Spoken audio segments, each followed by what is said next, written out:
एक जमाने की बात है, एक पहाड़ी इलाके की एक छोटी सी गार में कुछ बकरियां रहा करती थीं। गार के करीब ही एक भेड़िया और उसकी बीवी भी रहा करते थे। वो दोनों बकरी के गोश्त के शौकीन थे और रोजाना एक बकरी को मार कर खा जाते। वक्त गुजरता गया और आखिरकार वो तमाम बकरियों को खा गए, सिवाय एक अक्लमंद बकरी के जो हर बार किसी न किसी तरीके से बच निकलती थी।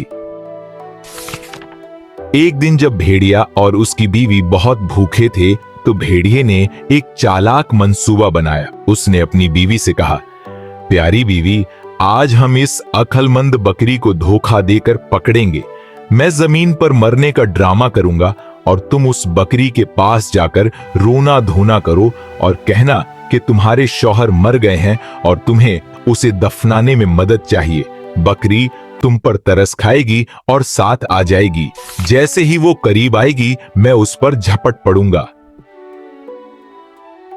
प्लान के मुताबिक भेड़िया मरने का ड्रामा करने लगा और उसकी बीवी बकरी के पास गई। उसने रोते हुए कहा, मेरा शौहर मर गया है, मुझे उसे दफनाने में तुम्हारी मदद की जरूरत है। लेकिन अक्लमंद बकरी को शक हुआ। उसने जवाब दिया, तुम्हारे शौहर ने मेरे तमाम खानदान को खा लिया है, मैं तुम पर कैसे यकीन करूं? बीवी ने मिन्नत समाजत की और कहा, एक मुर्दा भेड़िया तुम्हें क्या नुकसान दे सकता है? मैं अकेली हूं, दुख में डूबी हुई। बकरी ने कहा, ठीक है, मैं तुम्हारे पीछे पीछे चलूंगी, तुम आगे चलो। जब वो दोनों भेड़िए के करीब पहुंचे तो जमीन पर लेटे भेड़िए ने बेसब्री से सर उठाकर देखा कि बकरी आ रही है या नहीं। अक्लमंद बकरी ने यह मंजर देख लिया और फौरन वापस भाग गई। बीवी ने गुस्से में आकर कहा, तुमने सर क्यों उठाया? सारा प्लान बर्बाद हो गया। भेड़िया शर्मिंदा होकर बोला, माफ कर दो, भूख से बर्दाश्त नहीं हुआ। अगले दिन बीवी दोबारा बकरी के पास गई और हंसते हुए बोली, मेरी प्यारी बकरी, तुम्हारे आने से ही मेरे शौहर जिंदा हो गए। हमें तो तुम्हारा शुक्रिया अदा करना चाहिए। आओ दोस्ती करें।